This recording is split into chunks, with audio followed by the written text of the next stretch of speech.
बिस्मिल्लाहिर्रहमानिर्रहीम। अस्सलामुअलैकुम। उम्मीद है आप सब इंशाल्लाह खैर आफियत से होंगे। Welcome back to my channel homemade bites. आज मैं आप सबके साथ रबड़ी खीर की जो रेसिपी है वो शेयर करने वाली हूँ। ये बहुत ही कम चीज़ों से बनकर तैयार होती है और ये खाने में उतनी ही ज़्यादा लजीज है। आप सब भी इसे बनाकर ज़रूर ट्राई करें। जी तो शुरू करते हैं हम अपनी आज की रेसिपी। जी तो रबड़ी खीर तैयार करने के लिए हमने यहाँ पर फ्रेश दूध जो कि डब्बा पैक दूध नहीं है, फ्रेश दूध हमने मलाई वाला जो है वो ले लिया है और इसे अच्छे से बॉईल कर लिया है जो कि 1 लीटर है। जी तो दूसरी साइड पे हमने जो है 4 to 5 पीसेस जो हैं 5 पीसेस ब्रेड के ले लिए हैं और इसकी साइड कॉर्नर्स को उतार लिया है। अब हम इसे जो है एक मिक्सर में डालकर अच्छे से जो है मिक्सी में इसको ग्राइंड कर लेंगे।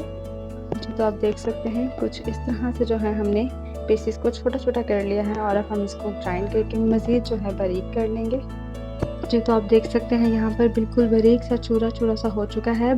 इसको जो है हमने ब्लेंडर में अच्छे से ब्लेंड कर लिया है और अगर आप थोड़ी थोड़ी क्वांटिटी करके ब्रेड की डालते हैं तो बहुत ही फाइन चूरा सा जो है ब्रेड का बनके तैयार हो जाता है। जी तो आप देख सकते हैं दूध में अच्छे से बॉईल आ चुका है जो कि 2 से 3 बार आ चुका है। अब हम इसके अंदर ब्रेड का जो चूरा हमने एक साइड पर तैयार किया है वो ऐड कर देंगे और इसको अच्छे से मिक्स कर लेंगे। जी तो आप देख सकते हैं अभी जो दूध है उसमें थिकनेस आना शुरू हो चुकी है ब्रेड की वजह से। जो ब्रेड का चूरा करके हमने इसमें ऐड किया है। जी तो अब हम यहाँ पर जो है गिरी ऐड कर रहे हैं। इसको हमने अच्छे से क्रश कर लिया है। इससे बहुत ही अच्छी खुशबू और टेस्ट आएगा।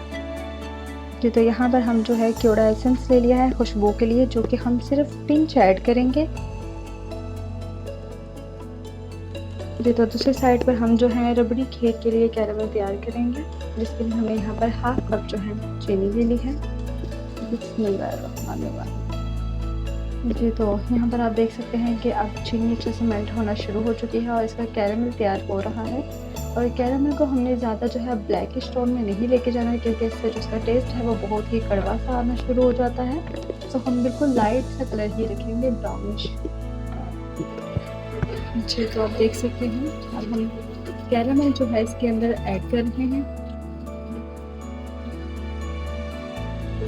जी तो आप देख सकते हैं यहाँ पर फाइनल लुक हमारी रबड़ी खीर की जो कि बनकर बहुत ही यम्मी से तैयार हो चुकी है।